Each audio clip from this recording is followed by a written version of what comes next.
Dr. Johns, thank you so much for joining us on the show today. Thank you for having me back, Natasha. It's great to have you. Dr. Johns, let's talk about the mission of the National Black Justice Coalition, because it seems like right now the work you do is more relevant than ever, and the attacks on the LGBTQ community only continue to ramp up.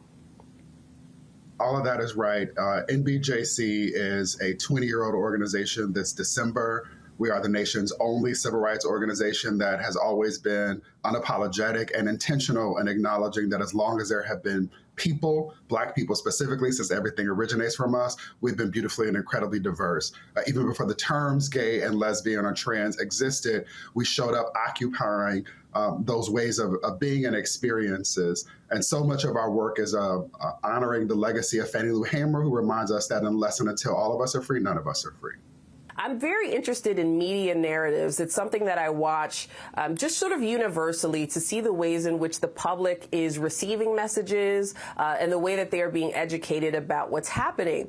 And when I look at these stories around gender-affirming care for transgender youth, there are a lot of narratives that frame opposition to it as being about protecting the children, so to speak. And so with that framing, opponents of care, people who are actually advocating for some really cruel responses to transgender youth and their needs, they are sort of rallying up opposition and trying to frame this as protection. Help us to unpack the myth around that and tell us what we really need to know. Yeah, what we really need to know, I'll start at the end and then work my way back, which is what we really need to know is that this is a tried political tactic that the radical right continues to use to try and turn out people to vote. The same efforts that are being used now to weaponize attacks against students and schools, LGBTQIA+ students generally, and trans students more specifically, are similar to the attacks they use around the attempts to prevent marriage equality, are thereafter to try and prevent trans people from being able to use the bathroom as they need to and otherwise see fit. To zoom out, you mentioned that there are 33 states that are passing legislation to prohibit gender-affirming care. There have been nearly 500. I think the ACLU has the most recent count at 467 pieces of anti-LGBTQ legislation introduced across more than 42 states throughout our country.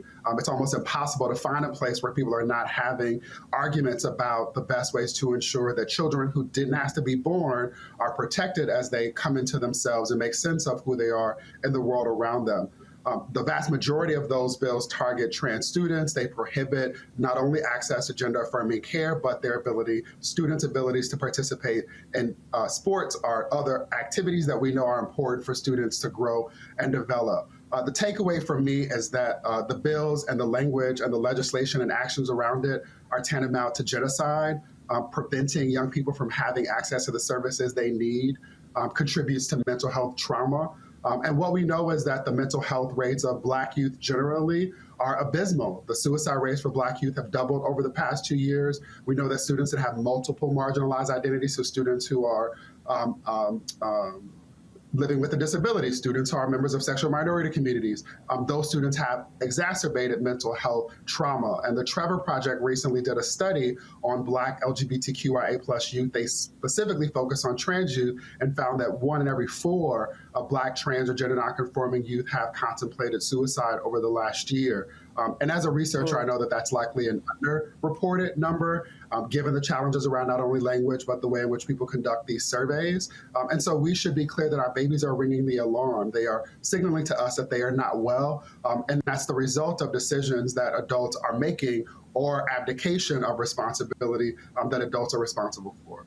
Found that 45% of LGBTQ teens overall considered suicide in the past year. So, Dr. Johns, as you're talking about this mental health impact, it's very real. And you and I, we were both educators, right? We've been in classrooms, we've worked directly with youth, and we know that they're watching the news. They're seeing the way that their community is being talked about.